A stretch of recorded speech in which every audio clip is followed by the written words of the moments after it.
Samuel verse 14, verse 4. To reach the Palestine outpost, Jonathan had to go down between two rocky cliffs that were called Bozez and Seneh. The cliff on the north is the front of the Michmash, and the one on the south was in front of the Geba. Let's go across to see those pagans, Jonathan said to his army bearer. Perhaps the road will help us, for nothing can hinder the road. He can win a battle, whether he has many warriors or only a few. Do what you think is best.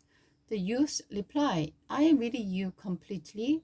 Whatever you decide. Right then, Jonathan told him, we will cross over and let them see us. If they say to us, stay where you are or we will kill you, then we will stop and not go up to them. But if they say, come on up and fight, then we will go up and they will the road decide that he will help us defeat them. When the Philistines saw them coming, they shouted, look, the Hebrews are crying out of their horse. Then they shouted to Jonathan, come on up here and we will teach you a lesson. Come on, climb right behind me, Jonathan said to his army bearer. For the road will help us defeat them. So they climb up,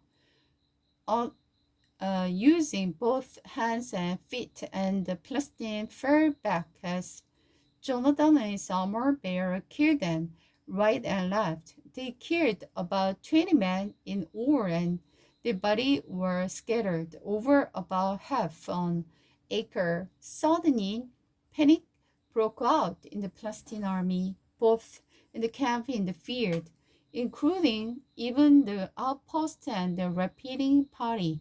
And just then, an earthquake struck, and everyone was terrified.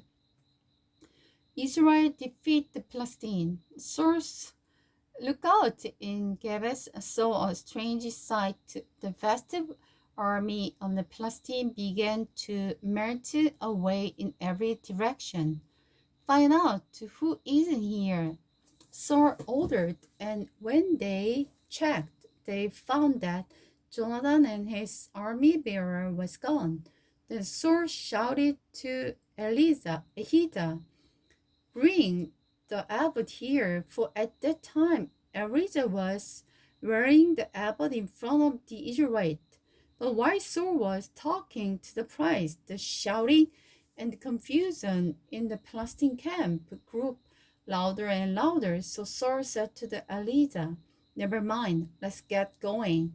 Then Saul and his 600 men rushed out to the battle and found the Palestine killing each other. There was terrible confusion everywhere.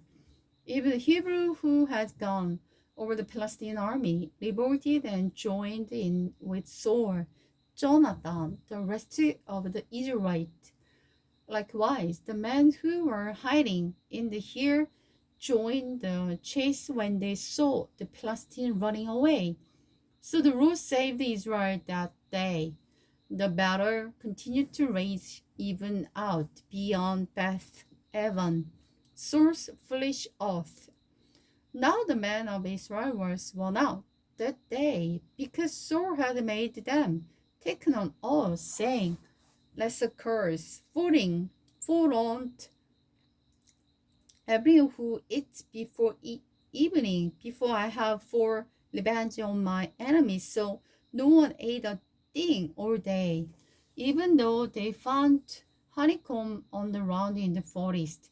They didn't even touch the honey because they all feared the oath they had taken. When Jonathan had not heard his father's commands, and he dipped a stick into pieces of honeycomb and ate the honey. After he had eaten it, he felt much better. But one of the men saw him and said, your father made the army take a strict oath. Anyone who eats food today will be cursed. That is why everyone is weary and faint. My father has made trouble for us. Or, Jonathan exclaimed, a command like that only hurts us. See how much better I feel now that I have eaten a little bit of honey. If the men had been allowed to eat freely from the food they found among our enemies, think how much more we have killed.